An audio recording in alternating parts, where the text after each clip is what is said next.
बिस्मिल्लाहिर्रहमानिर्रहीम। अस्सलामु अलैकुम स्टूडेंट्स। आज हम पढ़ेंगे 9th class chemistry chapter number 2 structure of atoms में। आज हमने टॉपिक अपना करना है वो हमारे हैं ब्लॉक्स। चैप्टर के अंदर जितने भी ब्लॉक्स हैं उनके बारे में आज हम पढ़ेंगे, उसके क्वेश्चन आंसर देखेंगे। सबसे पहले 2.1 ब्लॉक है, उसमें फर्स्ट क्वेश्चन है do you know any element having no nucleus in its atom.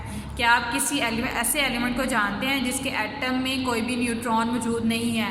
तो जी हाँ, हम जानते हैं हाइड्रोजन एक ऐसा एलिमेंट है जिसके एटम के न्यूक्लियस में कोई भी न्यूट्रॉन मौजूद नहीं होता। वो क्यों नहीं होता है? क्योंकि हाइड्रोजन का एटॉमिक नंबर होता है 1 और एटॉमिक मास इसका 1 होता है। अब 1 है तो हमें पता है कि हमने एटॉमिक मास जो होता है वो number of protons and neutrons होते हैं और एटॉमिक नंबर ऑफ प्रोटॉन्स होते हैं। अब जो एटॉमिक नंबर है उसमें से हम एटॉमिक मास को एटॉमिक नंबर को माइनस कर दें तो हमारे पास न्यूट्रॉन्स आ जाते हैं। तो अब 1 एटॉमिक मास है और 1 ही एटॉमिक नंबर है। 1 में से 1 को माइनस कर देंगे तो हमारे पास 0 न्यूट्रॉन्स आएंगे। तो हाइड्रोजन एक ऐसा एलिमेंट है जिसके एटम के न्यूक्लियस में कोई भी न्यूट्रॉन मौजूद नहीं होता। सेकेंड क्वेश्चन है who discover an electron, a proton and a neutron. Electron, proton और न्यूट्रॉन की दरियाफ्त किसने की? तो इलेक्ट्रॉन दरियाफ्त किए थे जे थॉमसन ने, प्रोटॉन दरियाफ्त किए थे गोल्डस्टाइन ने और न्यूट्रॉन दरियाफ्त किए थे चैडविक ने। थर्ड क्वेश्चन है how does electron differ from a neutron. एक इलेक्ट्रॉन न्यूट्रॉन से किस तरह से मुख्तलिफ है? तो हम जानते हैं कि इलेक्ट्रॉन के ऊपर नेगेटिव चार्ज होता है जबकि न्यूट्रॉन के ऊपर कोई भी चार्ज नहीं होता। सबसे बड़ा डिफरेंस इसका ये है। सेकंड ये है कि न्यूट्रॉन जो होते हैं वो एटम के न्यूक्लियस में पाए जाते हैं जबकि जो इलेक्ट्रॉन है वो न्यूक्लियस के गिर्द शेल में गर्दिश करते हैं। फोर्थ क्वेश्चन है explain how are canal rays form from the gas present in the discharge tube. Discharge tube में जो गैस है उससे कैनाल रेज किस तरह से पैदा हुई हैं? ये थी प्रॉपर्टीज़ ऑफ प्रोटॉन, जो करेक्टरिस्टिक्स ऑफ कैनाल रेज हमने पढ़ी थी। उसके अंदर फोर्थ वाला पॉइंट है these rays do not originate from the anode. ये एनोड से पैदा नहीं हुई। In fact these rays are produce when the cathode rays और electron collide with the residual gas molecules present in the discharge tube. बल्कि ये raise उस वक्त पैदा हुई हैं जब डिस्चार्ज ट्यूब में मौजूद गैस के पार्टिकल्स कैथोड रेज से टकराते। कैथोड रेज जो हैं वो गैस के मॉलिक्यूल से टकराई तो टकराने के रिजल्ट में वो मॉलिक्यूल्स आयोनाइज हो गए और उससे फिर कैनाल रेज प्रोड्यूस हुई। ब्लॉक नंबर 1 हमारा कंप्लीट हो गया। अब हम ब्लॉक नंबर 2 को देखते हैं। उसका फर्स्ट क्वेश्चन है how was it prove that the whole mass of an atom is located at its centre. ये किस तरह से साबित हुआ कि एटम का जो सारा का सारा मास है वो उसके सेंटर में मौजूद है?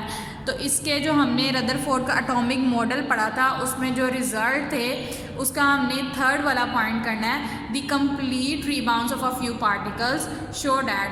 कुछ पार्टिकल्स का मुकम्मल तौर पर वापस मुड़ जाना जाहिर करता है कि the nucleus is very dense and hard. जो न्यूक्लियस है वो बहुत ज़्यादा सख्त और कसीफ है। इसकी वजह से वो जो पार्टिकल्स थी वो वापस चली गई थी। वो पार्टिकल जो थी वो न्यूक्लियस को ना तोड़ सकी क्योंकि न्यूक्लियस बहुत ज़्यादा हार्ड होता है। सेकेंड क्वेश्चन है how was it shown that atomic nuclei are positively charge. किस तरह से जाहिर हुआ कि जो एटॉमिक न्यूक्लियाई है मतलब एटम का जो न्यूक्लियस है उसके ऊपर पॉजिटिव चार्ज है? तो जो रदरफोर्ड के रिजल्ट थे उसमें हमने सेकेंड पॉइंट करना है deflection of a few particles prove that there is a centre of positive charge in an atom which is called nucleus of an atom. कुछ पार्टिकल्स का डिफ्लेक्ट होना ये जाहिर करता है कि सेंटर में पॉजिटिव चार्ज है जिसको हम एटम का न्यूक्लियस कहते हैं। फोर्थ क्वेश्चन है हमारे पास what is the classical theory of radiation, how does it differ from quantum theory. Classical theory क्या थी और वो किस तरह से क्वांटम थ्योरी से डिफरेंट है? ये हमने जब रदरफोर्ड एटॉमिक थ्योरी और बोहर एटॉमिक थ्योरी के दरमियान में जो डिफरेंस है, जो टेबल बना हुआ है दोनों के डिफरेंस है बिटवीन 2 थ्योरीज, ये आपने इसके अंदर करना है। फिफ्थ वाला क्वेश्चन है how can you prove that angular momentum is quantize. ये किस तरह से जाहिर हुआ कि एंगुलर मोमेंटम जो है वो क्वांटाइज है? जैसे कि बोहर ने कहा था कि जो एंगुलर मोमेंटम है वो हर एटम के लिए जो एक शेल है उसकी एनर्जी फिक्स होती है, क्वांटाइज होती है। तो हम किस तरह से उसका एंगुलर मोमेंटम फाइंड कर सकते हैं? नीचे उन्होंने हिंट भी दिया हुआ है, फॉर्मूला है mvr = nh/2π। MVR, अब हमने MVR मतलब फाइंड करना है और हमारे पास फर्स्ट ऑर्बिट है, तो फर्स्ट ऑर्बिट हम फाइंड करेंगे। इसके लिए हम n मतलब 1 है हमारे पास, नंबर ऑफ शेल होते हैं, ये फर्स्ट की ऑर्बिट है। एज की वैल्यू हमारे पास 6.63 मल्टीप्लाई 10⁻34 ओवर 2 हमने लिखा। पाई की वैल्यू हमारे पास 3.14। जब हम इनको कैलकुलेट करेंगे तो हमारे पास आंसर आएगा 1.0 मल्टीप्लाई 10⁻34 किलोग्राम मीटर स्क्वायर पर सेकेंड। ये हमारे पास इसका आंसर आ गया। क्वेश्चन के नीचे ही उसका आंसर लिखा हुआ है। 2.2 ब्लॉक भी हमारा हो गया। अब हम देखते हैं अपना 2.3 ब्लॉक। फर्स्ट क्वेश्चन है what is the maximum number of electrons that can be accommodate in P subshell. P subshell जो है उसमें ज़्यादा से ज़्यादा कितने इलेक्ट्रॉन्स समा सकते हैं। तो P subshell can accommodate 6 electrons. P subshell में कितने इलेक्ट्रॉन्स आ सकते हैं, हमने पढ़ा है कि पी सबशेल में 6 इलेक्ट्रॉन्स आ सकते हैं। सेकेंड क्वेश्चन है how many subshell are there in second shell. जो हमारा सेकेंड शेल है, सेकेंड शेल कौन सा वाला है हमारे पास, फर्स्ट हमारे पास K है, सेकंड हमारे पास L है। तो L जो शेल है उसमें कितने सब शेल हैं, तो सेकंड है तो 2 ही सब शेल आएंगे S एंड P। तो इसका आंसर है S and P। Third question है why does an electron first fill 2p sub shell and then 3s सब शेल। इलेक्ट्रॉन सबसे पहले 2p में क्यों आता है फिर बाद में 3s में क्यों जाता है। Because the energy of 2p subshell is low and 3s subshell is high. क्योंकि एनर्जी जो होती है 3s सबशेल की वो ज़्यादा हाई होती है। इलेक्ट्रॉन को पहले 2p सबशेल में लाई करना होता है, फिर बाद में वो 3s सबशेल में जंप कर सकता है। तो एनर्जी जो होती है वो 3s सबशेल की ज़्यादा होती है, इस वजह से पहले इलेक्ट्रॉन 2p सबशेल को फिल करता है।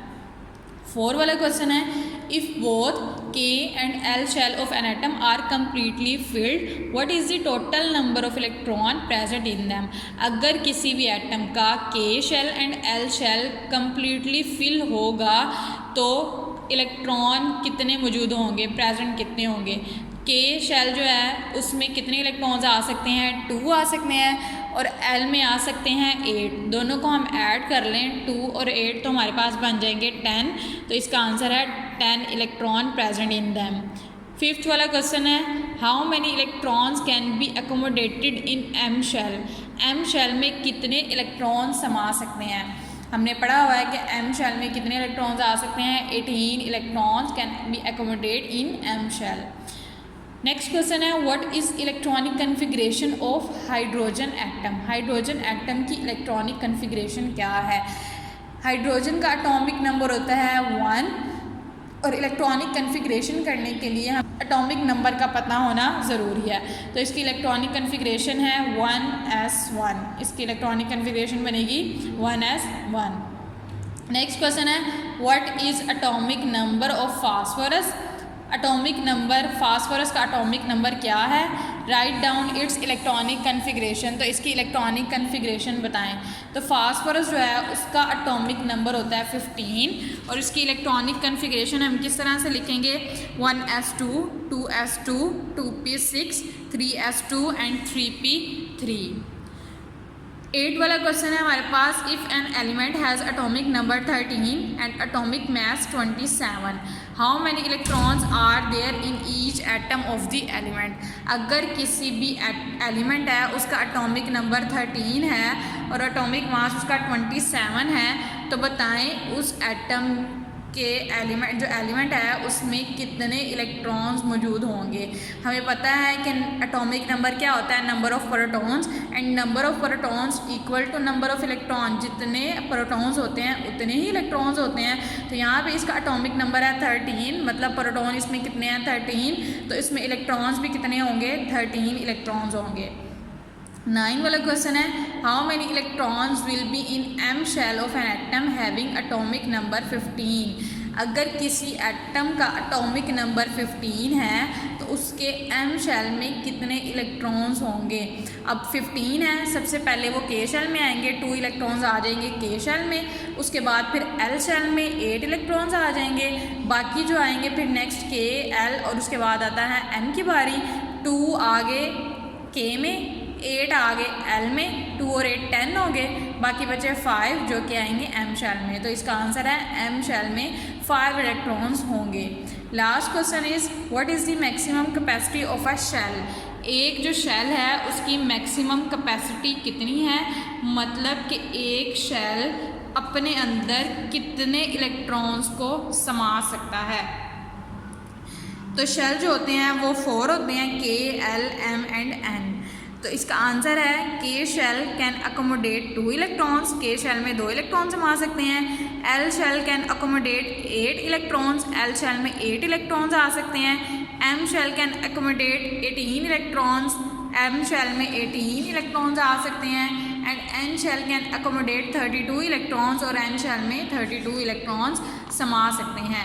हमारा 2.3 ब्लॉक था, ये भी कंप्लीट हुआ। अब हम अपना नेक्स्ट ब्लॉक देखते हैं 2.4। 2.4 जो ब्लॉक है उसका फर्स्ट क्वेश्चन है why do the isotope of an element have different atomic masses. कोई भी आइसोटोप है उसका एटॉमिक मैस डिफरेंट क्यों होता है। जैसे कि हमने इसकी डेफिनेशन में पढ़ा था, isotopes are those element having same atomic number but different atomic masses. Isotope ऐसे एलिमेंट हैं जिनका एटॉमिक नंबर तो सेम होता है लेकिन एटॉमिक मैस जो होता है वो डिफरेंट होता है। तो यहाँ पे पूछा गया कि क्यों उसका एटॉमिक मैस डिफरेंट होता है। Isotopes have same number of protons, क्योंकि आइसोटॉप में जो नंबर ऑफ प्रोटॉन्स होते हैं वो एक जैसे होते हैं but different number of neutrons. लेकिन जो न्यूट्रॉन्स होते हैं वो डिफरेंट होते हैं। And atomic mass depend upon the number of neutrons. तो एटॉमिक मैस जो है वो डिपेंड करता है नंबर ऑफ न्यूट्रॉन्स पे। इस वजह से जो आइसोटॉप हैं उनके एटॉमिक मैसेस जो होते हैं वो डिफरेंट होते हैं। एटॉमिक नंबर डिपेंड करता है नंबर ऑफ प्रोटॉन्स पे एंड एटॉमिक मैस डिपेंड करता है नंबर ऑफ न्यूट्रॉन्स पे। तो आइसोटॉप में तो प्रोटॉन्स एक जैसे होते हैं, एटॉमिक नंबर एक जैसा होता है, लेकिन जो एटॉमिक मैस है वो डिफरेंट होता है। न्यूट्रॉन्स डिफरेंट होंगे तो एटॉमिक मैस भी उसका डिफरेंट बनेगा। सेकेंड क्वेश्चन है how many neutrons are present in carbon 12 and carbon 13। ये हमने आइसोटॉप का टॉपिक पढ़ा था, उसमें हमने देख लिया था कि कार्बन 12 में कितने न्यूट्रॉन होते हैं और कार्बन 13 में कितने न्यूट्रॉन पाए जाते हैं। तो कार्बन जो 12 है उसमें 6 न्यूट्रॉन्स पाए जाते हैं और जो कार्बन 13 है उसमें 7 न्यूट्रॉन्स पाए जाते हैं। थर्ड वाला क्वेश्चन है which of the isotope of hydrogen contain greater number of neutrons. हमने पढ़ा कि हाइड्रोजन के 3 आइसोटॉप्स होते हैं, प्रोटियम, ड्यूट्रियम एंड ट्रीटियम। तो सबसे ज़्यादा तादाद जो न्यूट्रॉन्स की होती है उसके अंदर वो होती है ट्रीटियम में सबसे ज़्यादा न्यूट्रॉन्स पाए जाते हैं। 4 वाला क्वेश्चन है give one example each of the use of radio active isotope in medicine and radiotherapy. Isotope का एक एक इस्तेमाल बताना है मेडिसिन में एंड रेडियोथेरापी में। तो आपने इसका यूजेस जो हमने यूजेस ऑफ आइसोटॉप किए थे उसमें फर्स्ट 2 जो पॉइंट्स हैं रेडियोथेरापी का and tracer for diagnose and medicine, ये दोनों पॉइंट्स आपने करने हैं, इसमें से एक एक यूज़ आपने कर लेना है। 5th वाला क्वेश्चन है how is the goitre in thyroid gland detected.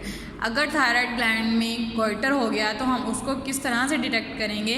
Bye iodine 131, हम इसको डिटेक्ट करने के लिए आयोडीन 131 का इस्तेमाल करेंगे। 6 वाला क्वेश्चन है define nuclear fission reaction. Nuclear fission reaction को डिफाइन करें। The reaction in which large nucleus of an atom decompose into 2 small nuclei called nuclear fission reaction. ऐसा रिएक्शन जिसमें एक बड़े एटम का न्यूक्लियस 2 छोटे छोटे न्यूक्लियाई में तकसीम हो जाए, उस रिएक्शन को हम बोलते हैं न्यूक्लियर फिशन रिएक्शन। जैसा कि हमने जब आइसोटॉप के इस्तेमाल पढ़े थे एप्लीकेशन इन पावर जनरेशन, उसमें हमने यूरेनियम का जब रिएक्शन करवाया था, यूरेनियम को जब हमने डिकम्पोज किया था तो वो चेंज हो गया था बेरियम में और क्रिप्टॉन में। एक एटम था यूरेनियम और वो 2 एटम्स में डिवाइड हो गया, किस में, बेरियम में और क्रिप्टॉन में। तो इस तरह के रिएक्शन को हम बोलते हैं nuclear fission reaction.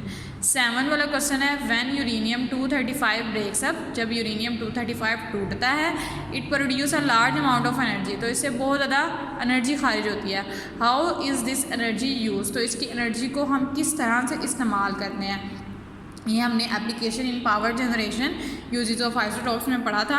A large amount of energy is release, इसका लास्ट पैराग्राफ है कि a large amount of energy is release बहुत ज़्यादा तादाद में एनर्जी खारिज होती है which is use to convert water into steam in boilers, जो कि बॉयलर्स में पानी को भाप में तब्दील करने के लिए इस्तेमाल की जाती है।